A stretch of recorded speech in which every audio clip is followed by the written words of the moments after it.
symbolize ng ating pananampalataya kay Kristo, yung repentance from sin, saka yung commitment to live a new life. So, ito po ay ginagawa bilang outward expression ng buhay. Ang ibig sabihin ay transformation, na ito po ay ordinansa ng ating Panginoon, na kung saan merong sinabi doon sa 28:19 ng Matthew na kumayo kayo at gawin yung disiplo ang buong bansa. Sabi doon ay baptizing them in the name of the Father and of the Son and of the Holy Spirit. So hindi po tayo binabautismuhan sa pangalan ng Iglesia, ng Church. Tayo ay binabautismuhan sa pangalan ng ating Panginoong Jesus, ng God the Father, Son and Holy Spirit po. Pero sinabi doon sa Acts chapter 2 verse 38, sabi doon ay repent and be baptized every one of you in the name of Jesus Christ for the forgiveness of your sins. So ang symbolic meaning po ng water baptism, una, death to sin, kailangang mamatay na sa kasalanan. Sabihin, kapag tayo ay inilubog sa tubig, yun ay nagpapakita na mamamatay na ang ating mga sarili at si Kristo ang mabubuhay sa atin. Ang pangalawa, ang yung symbolize nito ay yung paglilibing.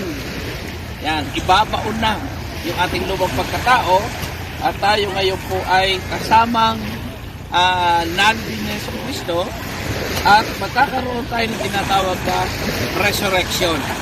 Yan, babangon tayo mula sa tubig at ito ay nagre-represent ng rising the new life in Christ. So bakit po ba ginagawa ito? Ito po ay meron tinatawag na identification with Christ at obedience to Christ's command and public declaration of faith.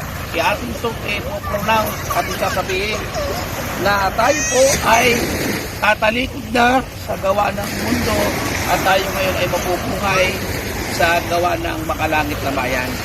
Kaya po mahalaga mga kapatid, ang water baptism, ang mode ng water baptism ay meron tinatawag na sa Greek word na baptizo, ng ibig sabihin ay by immersion. So sa ibang church, sa Catholic, ang baptismo sa kanila ay sa bata. Hindi sila nagaganito, no? Sa atin lang. Dahil ito yung ating ginagawa na kung saan ay ating ipapakayag na si Kristo ang mabubuhay sa atin. Hindi na yung ating mga buhay na dati. Kaya sabi ng 2 Corinthians 5:17, therefore, if anyone is in Christ, he is a new creation. All things are passed away. Behold, becomes all new. Lahat bago na. Kaya mga kapatid, ginagawa natin ang water baptism kasi tayo po ay saklaw ng ordinansa ng ating Panginoon. So dapat po maunawaan natin ang water baptism. Ang water baptism po ay denying, atin na po kakalimutan ang ating mga sarili. At si Kristo ang mabubuhay sa atin. Si Kristo na ang makikita sa atin. Sabihin po mga kapatid, hindi, ang water baptism kasi ay hindi pag-ali.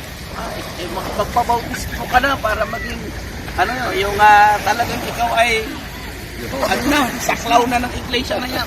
Kailangan magpabautismo ka na, hindi po. Bakit po tayo ay magpabautismo na 10 beses kung hindi naman nabago ang buhay?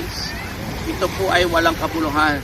Ang sinasabi ng Biblia, tatalikuran na natin yung ating mga buhay na makalaman. Tayo ngayon ay mabubuhay sa kalooban ng ating Panginoon.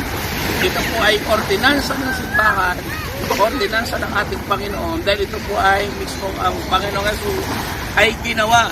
So ito yung ating sinusundan. Kaya ngayon, bago tayo pumunta dyan sa dagat, siyasatin natin yung ating mga sarili at sabihin natin sa Panginoon yung ating kalagayan. At ang Diyos po ay hindi nagtatani, hindi siya tumitingin sa panlabas na kanyuan, ang Diyos ay tumitingin sa puso na handang sumunod sa Kanya. So bago po tayo pumunta doon, tayo po na pananalangin. Hinili po kay Pastor Amador na siya po ang mag-lead sa atin sa prayer. Po tayo manalangin. Ngayong narinig nila Panginoon ang benepisyo ng water baptism at nakita nila at narinig ng kanilang mga taong mga Diyos magpapahayag ng iyong lingkod Pastor Joel ang kahalagahan nito o Diyos.